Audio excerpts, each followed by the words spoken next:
Australia loves a good confrontation, and I'm speaking purely about their cricketers. The Border-Gavaskar Trophy is just a few days away and the knives are all out.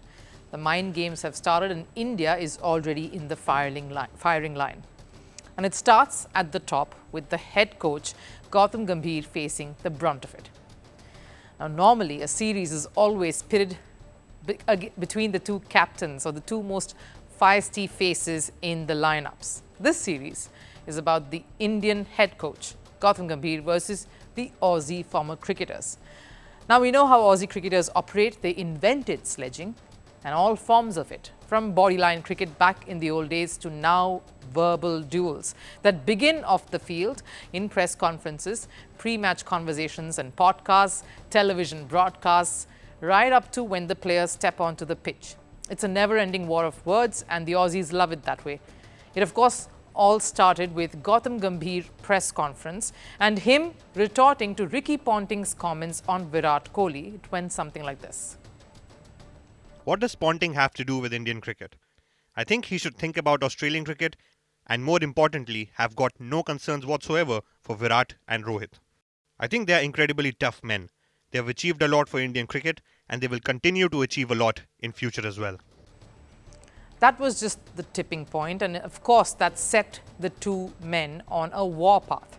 Ponting, not one to bow down from a fight, even if it's a verbal one, was ready with his response that had a little more bite. I was surprised to read the reaction, but knowing the coach, Gambhir, he's quite a prickly character, so I'm not surprised it was him who said something back. And that, of course, got everyone to hop on to the Ponting versus Gambhir spite bandwagon. Tim Paine, Australia's former cricketer, who himself has the habit of putting his foot into his mouth on many occasions, didn't want to stay away from this raging debate on who called it right. He jumped in saying this. I don't love it. I think he's maybe looking at Ricky still as someone he's playing against, but Ricky is a commentator now. He's paid to give an opinion, and his opinion was spot on. Virat has been sliding. It is a concern, absolutely.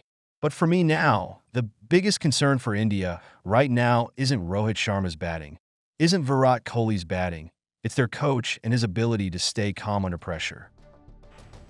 Tim Paine doing his bit to get in there and take a dig at Gambhir as well. That's what all of them are ending up to do. And he's not been the one alone in this particular thought. Many fellow Aussie commentators have jumped right in, voicing their opinion. Matthew Hayden, for one, Big Matt, has also come out in full support of what Ponting said.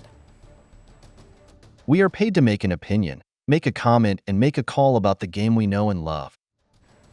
And so too, arguably, Australia's best keeper bat, Adam Gilchrist, has been the latest to have shown his support to his former captain. Punter can comment on anything he wants. I think he has earned the right to comment on most aspects of cricket. I love this. This is going to get the popcorn out for the rest of the summer. We got one thing right for sure. Time to get the popcorns out because the fun is just about to begin. This is just the start, and with each passing day, there will be plenty of jibes and moments that we will all get to witness. This is, of course, quite an intense rivalry, India versus Australia. Mohammad Kaif, former India cricketer, who's now a commentator, was quick to, of course, say that Ponting himself has found no success in India as mentor of Indian Premier League side Delhi. Reasons enough for them to part ways. The IPL franchise owner must have felt Ponting no longer had good game plans. Now, Ponting is a huge name. He is in that Sachin Tendulkar category. Now, if a franchise tells him, "Thank you so much," and parts ways, that means they feel he is looking flat with his game plans. Though these comments were made when reports, of course, of Ponting moving over to spearhead the Punjab IPL franchise came out, it just fits into the larger scheme of things of the tit for tat. But here's what I think about this war of words so far between Gambhir and Ponting. That's escalated in the days that we've seen. If punter, Ponting had the right to weigh in on anyone he wished to and had earned the right to comment on any cricketer and the game that they all love the most, as all his supporters are coming out to say, Gambhir did exactly that. He asked Ponting to worry about his team instead of the Indian batters. Sure, that comment was a reflection on the history the two share and have shared in the past on the cricket field, but it was also Gambhir just telling Ponting to mind his own business, his way of giving Ponting a bit of a jibe. Maybe Gambhir could have found more innovative ways of doing so, and maybe that will come in time with the series getting underway in some days. But until then, this is banter.